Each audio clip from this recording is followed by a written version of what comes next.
Преди 2000 години Рим изгради най-страшната машина в историята на човечеството. Не от злато, не от камък, а от обикновени хора, земеделци, занаятчии, синове на бедни семейства, превърнати в нещо съвсем различно. Как се случи това? Как страхът се превърна в дисциплина? Как човекът се превръща в желязна машина? Казвам се Марк Валерий.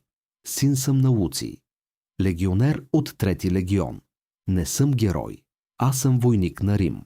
Когато положих клетвата си, обещах 3 неща. Да се подчинявам, да не бягам и да умра, ако бъде заповядано. От този ден животът ми принадлежи на легиона. Ние не броим годините по зими. Броим ги по походи. Първото оръжие, което получих, не беше меч. Беше лопата. Но още преди лопатата имаше едно задължение, което завинаги откъсва новобранеца от гражданския живот. Свещената клетва, произнасяна под открито небе, пред боговете и командирите. Истината е, че в 9-10% от времето военната служба е копаене и строене на всичко, от което Рим има нужда. Копаем ров. Събуждаме се преди слънцето.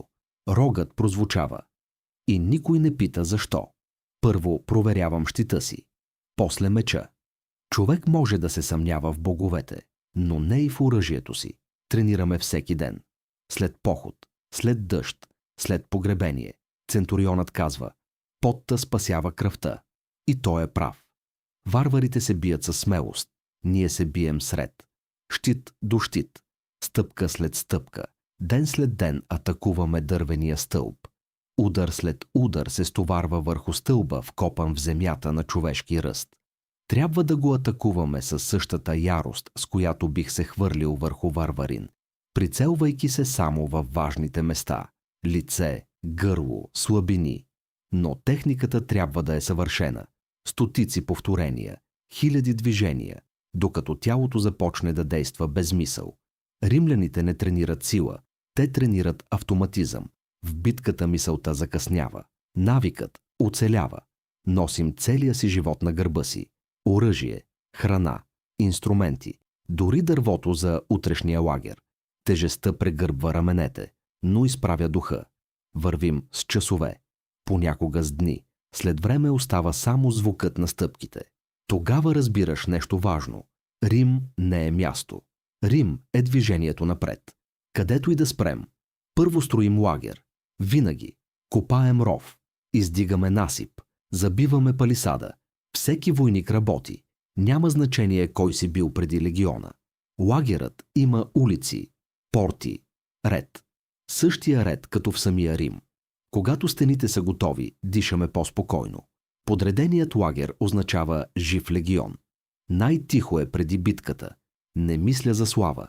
Мисля дали ремъкът е стегнат. Дали щитът ще издържи. Страх има. Всеки, който казва друго, лъже, но страхът стои зад дисциплината, не пред нея. Щитовете се затварят. Небето изчезва. Стъпка напред. Удар. Отдръпване. Не се бием като герои. Бием се като стена. Битката трае минути. Подготовката – години.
След боя лагерът утихва.